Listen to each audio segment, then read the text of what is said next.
общем, проблема была такая. Уходил антифриз. Постоянно лужа какая-то под машиной. Прям уходил, блядь, литрами. Вот. Проблема была, здесь находилась. Здесь трубка идет охлаждения. Она находится в развале, вот она. Здесь она проходит, ванная находится. И от старости здесь прокладочка вот эта вот.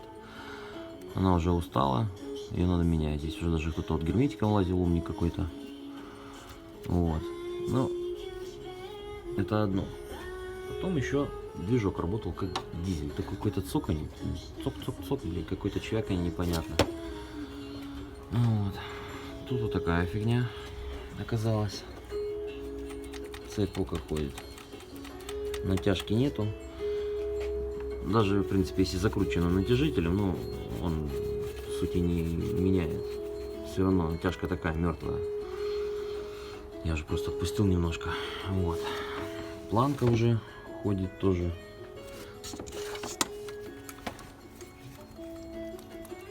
Вот, вообще она тут гуляет туда-сюда. Всю эту лабуду под замену. Все эти планки, прокладочки. Вот. Что еще? Самое интересное. Самое интересное. Вот у нас тут стоит компрессор кондиционера. Вот он весь в масле. Тоже какая-то лужа постоянно была, блядь, неизвестная. Вот оно что.